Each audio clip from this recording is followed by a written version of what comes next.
बिलग्राम के प्रसिद्ध समाजसेवी एवं शिक्षक की प्रथम पुण्यतिथि पर लोगों ने उन्हें भावभीनी श्रद्धांजलि दी। इस मौके पर लोगों ने स्वर्गीय राधेश्याम यादव को एक जनसेवक, मृदुभाषी और गरीबों का सच्चा मसीहा बताया। उन्होंने आजीवन जनता के बीच में अपना समय निस्वार्थ सेवा में बिताए। वहीं पर उनके पुत्र सपा के पूर्व मंत्री राजेश यादव ने दी उन्हें भावभीनी श्रद्धांजलि और याद किए उनके कार्यों को। मैं ये नहीं कहूँगा कि केवल वो मेरे पिताजी थे, बल्कि एक वो सामाजिक व्यक्ति थे और समाज के हर बच्चे थे। उन्होंने गार्जियन की तरीके से इस बिलग्राम में क्रांति की, संघर्ष किया और विषम परिस्थितियों में हम लोगों को ऊंचाई तक पहुँचाया। आप लोग जानते हैं कि हमारे माता पिता, विशेषकर पिता का इतिहास एक बहुत क्रांतिकारी रहा है। यहाँ पे तमाम ऐसी परेशानियों के बीच में इन्होंने क्रांति के साथ आगे बढ़े। आदरणीय त्रिपाठी जी के मकान में बहुत कम पैसे पे किराए पे रहे और वहाँ से शुरुआत करके प्राइमरी और जूनियर हाई स्कूल से लेके और एक अच्छे वकील के रूप में स्थापित और मदर हमारी डिग्री कॉलेज में भी पढ़ाया आर कन्या डिग्री कॉलेज। मेरे कहने का मतलब है कि मुझे गर्व होता है कि वो मेरे माता पिता हैं। दुर्गागंज में जूनियर हाई स्कूल में वो प्रिंसिपल और दुर्गागंज में एक हरिपाल जी है, उनके मकान में हम लोग किराए पर छप्पर के नीचे। मेरे फादर ने उनको आप श्रद्धांजलि दे रहे हैं। इन्होंने यहाँ से चुनाव भी लड़ा, मल्लामा क्षेत्र से चुनाव लड़ा, बड़े क्रांतिकारी थे। बीच में हमारे बाबा जी का डेथ हो गई तो बीच चुनाव में वो मैं आज के दिन अपने पत्रकार भाइयों से और मेरी आवाज़ आपके द्वारा जहाँ भी जाए उसे एक ही अपील करता हूँ कि ज़िंदगी में कठिनाइयों से कभी डरना मत।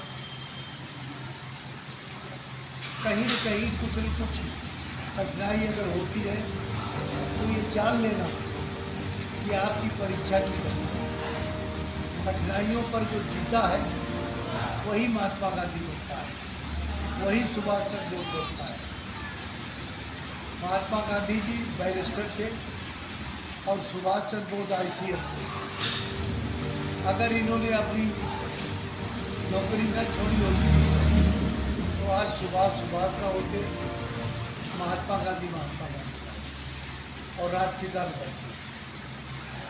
मैं इनको श्रद्धांजलि देते हुए हमारे बगल में आदरणीय शुक्ला जी हमारे पिताजी के परम और उन्होंने मित्रता का, संबंधों का हमेशा निर्वहन किया। पंडित हरिशंकर तिवारी जी यहाँ पर दूसरी पार्टी से चुनाव लड़ते थे और वो दूसरी पार्टी से, लेकिन रिश्ते में वो कहते थे कि ये हमारे रिश्तेदार हैं। मैं और खूब आपस में रिश्तेदारी चलती थी। उन्होंने किसी को व्यक्तिगत रूप से विरोध नहीं किया, ये उनकी विशेषता थी और मैं पूरी कोशिश करूँगा। 2 बार आपके सामने सुभाष चंद्र जी आए यहाँ पे, हमारे बेटे की कार्यक्रम में भी इसी डिग्री कॉलेज में आए और अगर उनकी सरकार आती है तो बिलग्राम को हम बहुत विशेष रूप से अखिलेश की सरकार आती है, हम विशेष को पाएंगे। ये मेरा बीराग्राम वासियों से, प्रदेश वासियों, हरदोई वासियों से अनुरोध है। मुझे खुशी है कि हमारे यहाँ से एक डिप्टी सीएम है, हमारे मोहल्ले की लड़की इस समय मिनिस्टर है रजनी तिवारी,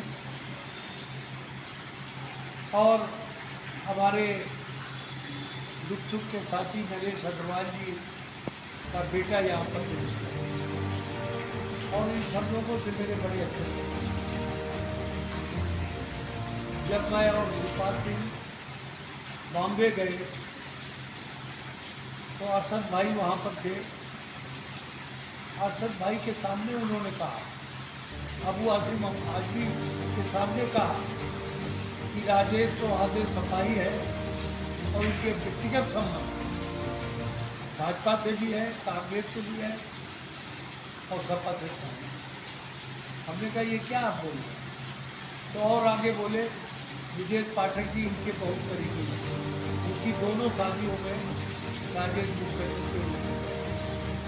तो ये मेरा मतलब है कि शादी संबंध और मजहब दोनों में लगाव होना चाहिए। राजनीति अपनी जगह है। जब कौरव और पांडव चुनाव वो युद्ध लड़ रहे थे और रात हो जाता था तो शंख बजाकर युद्ध बंद हो जाता था और आपस में एक दूसरे का दर्द हुआ। तो युद्ध और राजनीति एक ही जैसी बात है। जब राजनीति में है तो हम मैदान में, और जब घर में हरदोई में है तो शिकोहाबाद में गांधी पब्लिक स्कूल, लखनऊ में मॉडर्न इंडियन स्कूल, तमाम स्कूल यहाँ से लेके हर जगह है, कानपुर में है। तो ये क्यों है? क्योंकि उनको लगा कि मैं ऐसे परिवार की हूँ जो बहुत गरीब था, और इतनी गरीबी में शिक्षा की क्रांति इन्होंने की और दिखा दिया। राष्ट्र समाज कल्याण बोर्ड में रहकर इन्होंने लाखों लोगों को अनुदान दिया।